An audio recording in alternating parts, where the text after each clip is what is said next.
Welcome into another edition of Where the 99 Lead. It's a program brought to you by the University of Pikeville, where we talk all things regarding the University of Pikeville. I'm Andrew Joyce, and on recent programs, we've talked about the School of Dance at the University of Pikeville. We've talked about academic programs, the Kentucky College of Osteopathic Medicine, all things academics, all things athletics, and who better to talk athletics with than the athletics director at UPike, our guest on this edition of Where the 99 Lead. Ladies and gentlemen, Robert Staggs, the new athletics director at UPike. Welcome in, Robert. Thank you, Andrew. The old new, I guess. You got it. Robert Staggs, of course, a long-time part of the UPike campus. You and I go way back, but for those that are tuned in, let's get some bio on Robert Staggs. A little background on you and how and when you arrived at the University of Pikeville. Well, Andrew, as you know, graduate of Pikeville High School. Ended up coming here and playing a little basketball and going to play baseball, but they cut the season. If you can remember that, you were playing. They dropped the program, and so I just stayed around and played some basketball, and then I just kind of hung around and had been assistant coach just about every program we've had up here. Let's talk about the assistant coach positions that you've had. Started out with, I'm going to think baseball. Okay. Under Wayne Alberry, and then went to women's basketball with Roy Cutright, and also back to baseball with Roy Cutright, and then women's basketball with Bill Watson, men's basketball with Roy. Did a stint there with football under Zach Willis. What else? I think, and then basically back to women's basketball. Right. And you've also been a head coach at the university. Head coach with filled in for about 3 weeks with their men and women's soccer. Yes. Then volleyball and softball. You've touched most sports at the university outside of bowling. Pretty much cheerleading and cheerleading, yeah, and dance. Who would blame you? But you've been around the UPike athletics program for a long time. You've served as an assistant athletics director. You've served as an interim athletic director, and now after being an athlete here, after being an assistant coach and a coach here, who better to take over and lead the program than Robert Staggs? Well, Andrew, I hope it gives us some stability. Sure. I've been around the university for a long time, and I think the coaches are comfortable with me. I have an open door policy with them. I know where they're coming from when they need stuff, and I've been there. So hopefully we'll make this work in the long run. Very good. And of course, UPike coming off a very successful season overall, successful seasons across the board for many of the sports, earning 6th place in the Mid-South Conference President's Cup. That is basically a scorekeeping title based on finishes of the various sports in the conference. Had the second most first place finishes in the President's Cup. Let's talk about some of the proudest moments from this past season. Well, it started out with football, beat Morehead State. Football finished the year, I think, 7-4. Sure. Had a very good year. Men's soccer ended up beating Georgetown for the first time, and I really don't care what sport it is. Anytime you beat Georgetown, it's a good day. Absolutely. So they did well. Adam Johnson took over, I think, halfway through the season, and did a fantastic job with them. Men's basketball won the conference, won the regular season and tournament. Sure. Women's bowling won regular season and finished, I think, runner-up, and our men's bowling won regular season and conference tournament. Cheerleaders won their competition, their Mid-South competition, and we've had a very successful year. Sure. And of course, individual honors for several student athletes, national tournament appearances, men's basketball, women's bowling, and then I know the cheerleading and dance teams both competed on the national level. They did, and unfortunately with Kelly and our men's basketball, they ended up playing a couple of games and coming home, and we actually this was one of the best teams we've had Sure. that I can remember, and we were expecting expecting good things in Kansas City, and it just didn't work out that way. Sometimes you run into a team that's better than you on a certain night, and that's Sure. what happened. But now, Ron finished. I think he was runner-up, national runner-up. Had a great year with our women's bowling team, and our dance and cheer teams went down to Daytona Beach, and our dance ended up finishing 4th, and our cheerleaders finished up 8th, I believe. So they had very good seasons. Very good. And of course, men's basketball, school record 31 wins, and a very rich tradition of men's basketball. 31 wins to set a school record for wins is quite an accomplishment. It was a special season for Kelly Wells and the U-Pike men's basketball team. You mentioned men's bowling, the first ever Mid-South Conference championship for the men. We've known about the success of the women, and the men, they've been there just on the edge, but they get that conference championship, and I know that's important. The golf program also growing and climbing. It is. Both our men's and women's golf programs are doing great. I think they both finished 4th this year, the highest we've ever finished. And Kevin Alton, an old Pikeville guy, coaches the men, and actually Nelson Scott, a Pikeville grad, coaches the women, and they are doing a phenomenal job.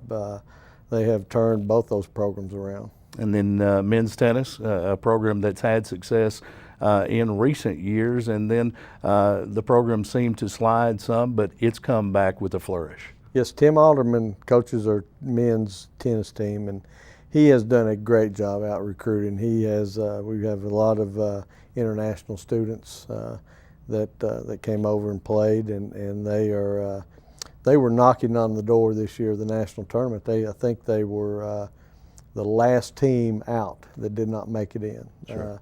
They were ranked in the top 20 pretty much all year.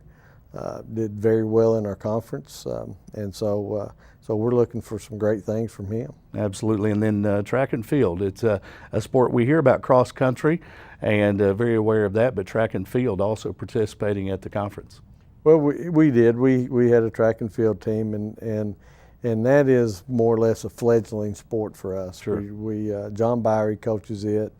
We have some kids that are just strictly track and field, and they also run cross country, but a lot of those kids are made up of our football players, and Sure.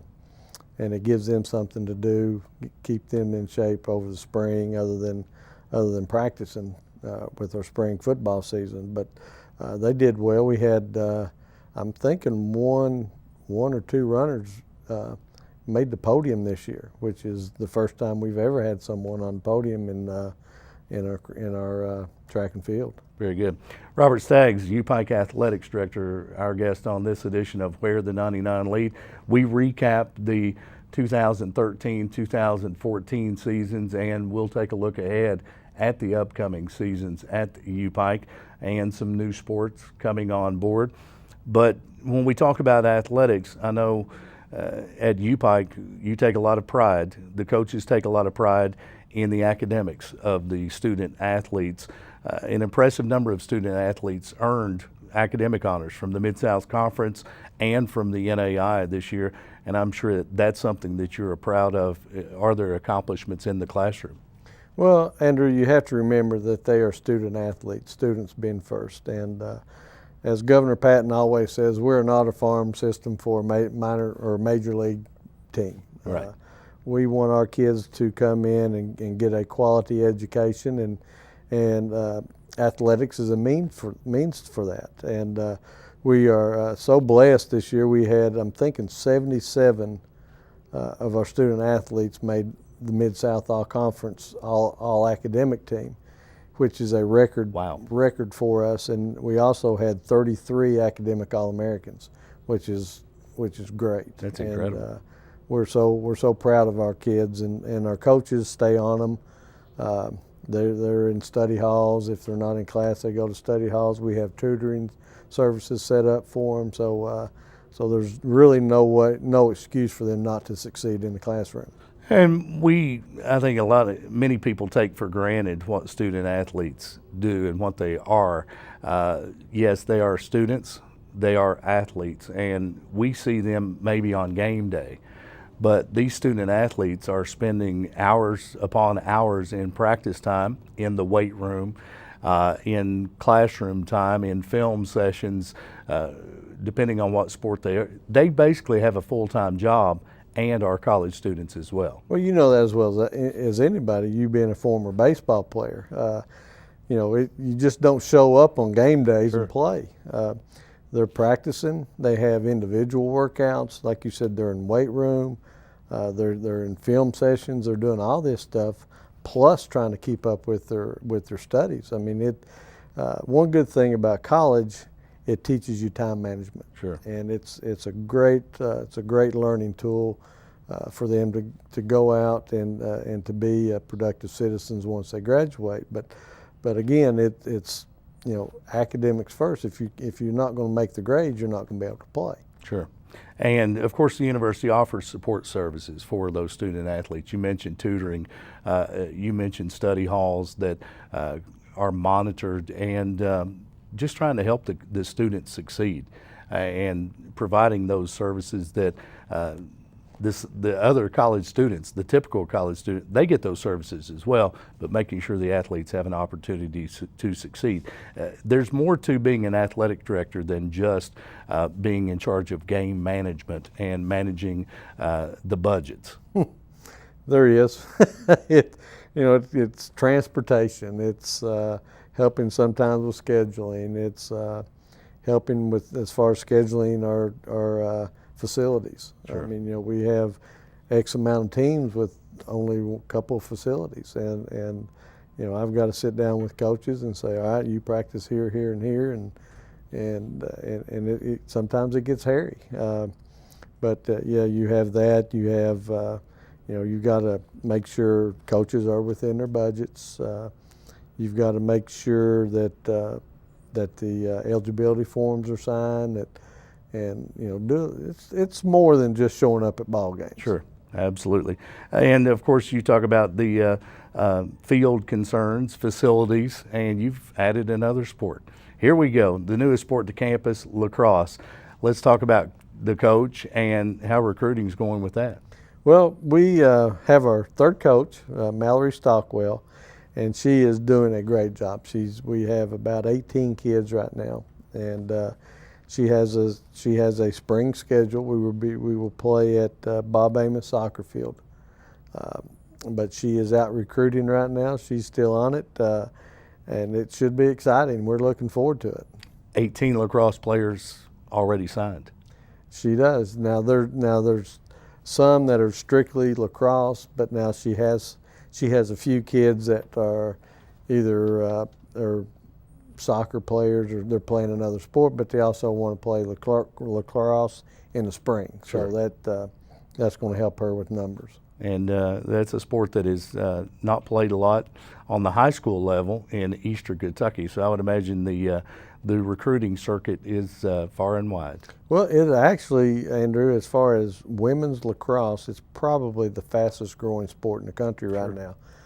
They play it a lot in the Golden Triangle, Lexington, Northern Kentucky, and Louisville. Right. And but it hasn't gotten to Eastern Kentucky yet. So she's out right now. She's been up New England area. Now she's down in Florida trying to get some kids up here. But she's doing a great job, and it's going to be fun. Sure, absolutely. New sport comes to the University of Pikeville campus, and we'll keep you updated on that schedule as it comes. Now, lacrosse, that will be a spring sport? It will be a spring sport. Like I said, we will open up, if I'm not mistaken, late February is when we start playing, and I don't really know what our schedule is right off the bat, but we will play our home games at the Bob Amos soccer field. Right, and that will allow soccer players to play both sports, with soccer being a fall sport on the U-Pike campus. The summer months at U-Pike, some say, well, things slow down, but that's not necessarily the case. Camp is still abuzz with so many camps that take place. Teams and coaches hosting summer camps for area middle school and high school students. Why is it important that U-Pike hosts these events, and What can campers expect to gain from their experience on campus? Well, Andrew, you're exactly right. It's just because summer's here doesn't mean we slow down. We have basketball camps coming up. I think we have a football camp that starts on Wednesday. Sure. Softball camp's coming up in a couple weeks. I don't know about soccer if they're having anything, but you know it's a way for our coaches to reach out to the community, to get community involvement, get kids on campus, get them excited. You know, maybe down the road coming to UPike and playing and showing off our facilities and just getting the coaches to know these local kids. Sure, and the local kids getting to know UPike as well. And I think the quality of the coaches in the UPike programs goes a long way to selling the programs just in itself. Joanna McNamee with her experience on the D1 level. Kelly Wells, we all know his resume. Dudley Hilton, a 3-time state champion. Al Holland and what he's done with the UPike football program. And on and on and on the list goes. But so many quality coaches, and I think once that students are exposed to the type of individuals they are, it makes more of those students willing to look at UPike as an option. Exactly, Andrew. As long as I've been here, I think overall this is the best group of coaches that I've been around. You know, I had some very good friends that have been here and have gone on, but overall, this group of coaches, they're great to work with. They're fun to be around. You know, we have Shannon Gassman and Chad Gassman, our only married couple that are coaching volleyball and baseball. And right now, I'm currently looking for a replacement for myself with softball. Right. How about that? You get a new job and your first task, replace yourself. Replace myself. Yes. So this is going to be interesting. We've been taking applications and got quite a few. I got some very good applications in, and I'll be making some phone calls this week and trying to set up interviews next week, and let's see what happens.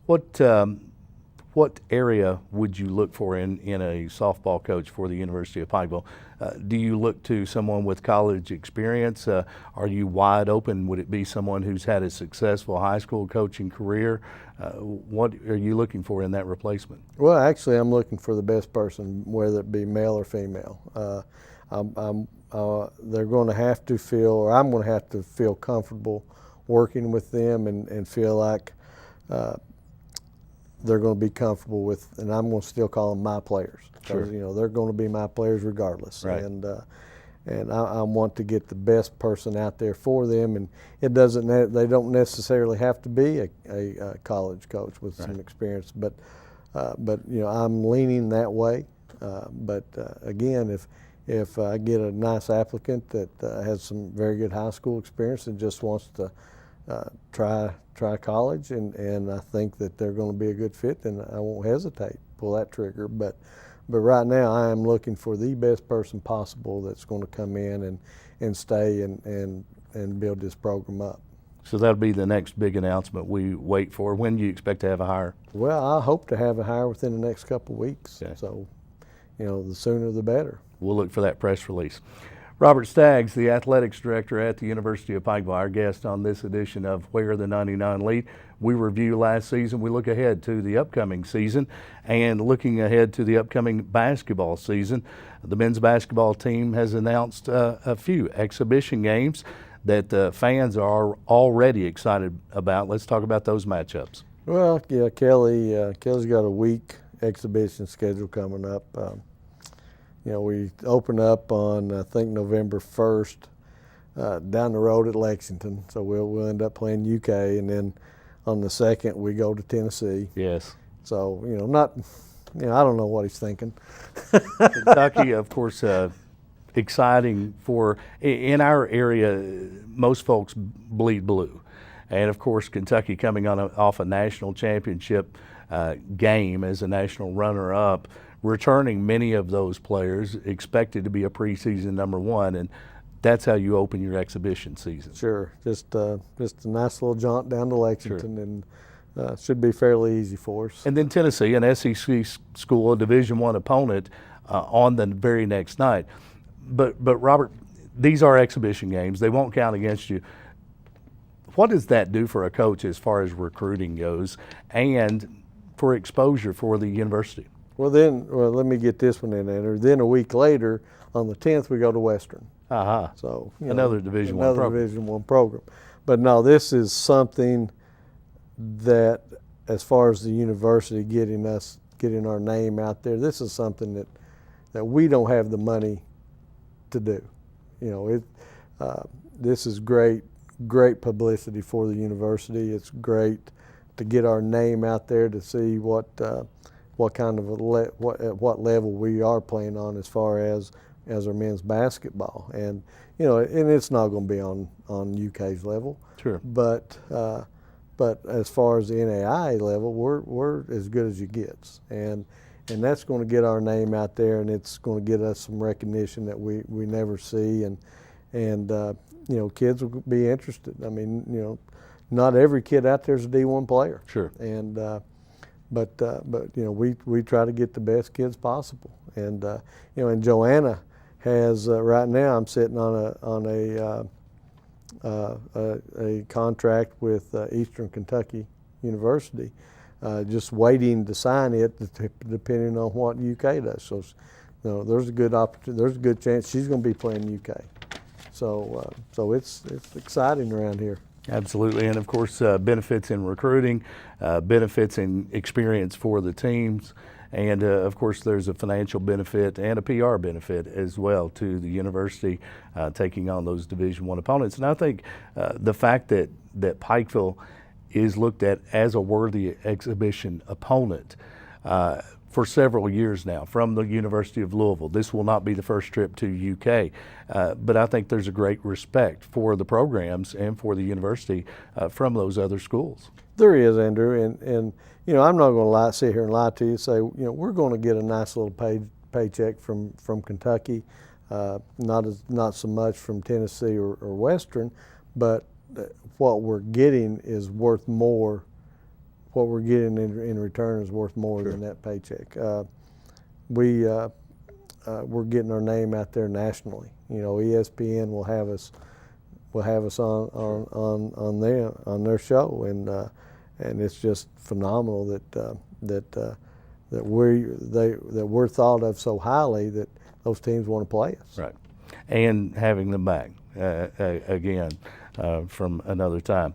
Let's talk about expectations for next season. Let's get started with the fall sports. And of course, I know a lot of folks look at UPike football last year. They kicked things off with a win over Morehead State, first win over a Division I opponent. We actually opened up, and I don't know the date, but with Ed Waters out of Jacksonville, and then the following Saturday we go back to Morehead. I think they're going to be ready for us. But again, Dudley's had 4 years, and we're going to have a pretty good team, and so we're looking to build on what we did last year, and we have our men's and women's soccer coming up, and those two coaches have done a great job out recruiting.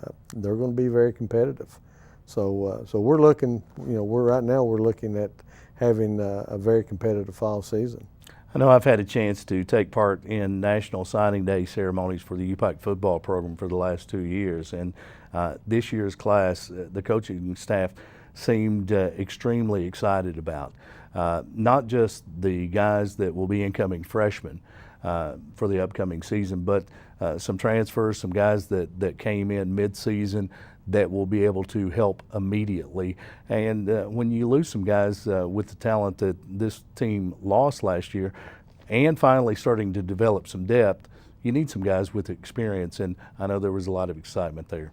Well, there is, and I can't sit here and tell you how many kids they have coming in with football just because of the numbers. Right. But I do know they've signed some D1 kids that are transferring in, and it's unrealistic to ask some of these freshmen to come in and be contributors right off. I mean, even at our level, I mean, there's a big difference between a 22, 23-year-old senior than a 18, 19-year-old freshman coming in. I can recall some of the first conversations with Dudley Hilton when he took the job at UPike, and had participated in a game or two. And he said it was men against boys. And that is the case. When you have true freshmen at 18 years old competing at possibly fifth-year seniors who are 23, 20, it is men against boys. And I think that was one of the quickest lessons that Dudley Hilton learned as coach. In his first college job was you don't make that change with freshmen, and you're not going to turn a program around in year one. No, you're not. And you may have some skill people come in, wide receivers or a running back or so that can come in and contribute right away. But as far as your linemen, that's really unrealistic because, like you said, you're dealing with 23, 24-year-old men, and you've got a kid coming in just fresh out of high school with probably still has snot running down his nose and this and that, coming in wide-eyed thinking he's going to set the world on fire. But, Sure. It's fine and dandy till you strap it up and you get hit in the mouth one time, and then you see what happens. You got it. Expectations for the fall programs, of course, soccer. We talk about football. We've mentioned men's and women's basketball, both coaches on the recruiting trail with exciting exhibitions coming. And then we look to the spring season. We talked about the premiere of the lacrosse program as one of the spring sports, but I know also looking for a new softball coach, getting that in place, and then Chad Gassman's baseball team making strides as well in growing that program. Yeah, Chad's done a great job with their baseball program. I know we won 21 games this year for the first time in a long time. Tell you what hurts him right now is his arms. You know as well as I do that you've got to have pitching, and he has some very good position players right now. He just has to get out and find some Mid-South arms, and once he does that, he's going to be in great shape. And I'm looking forward to watching softball again because we have some very good players coming back, and had a lot of young kids this past year. Played a lot of freshmen and sophomore. Lost one senior that started, Emily Castle, but the rest of the girls are coming back, so it should be fun to watch. Exciting times at the University of Pikeville. Robert Staggs, Athletics Director at the U-Pike, our guest on this edition of Where the 99 Lead.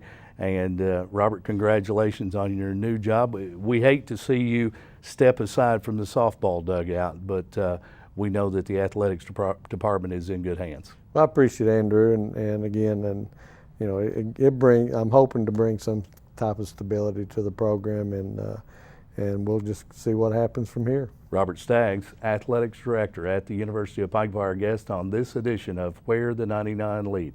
Where the 99 Lead, it's a program brought to you by the University of Pikeville, where we talk all things regarding the university, academics, and athletics. U-Pike, the leading university of Central Appalachia. On behalf of Robert Staggs and the University of Pikeville, I'm Andrew Joyce.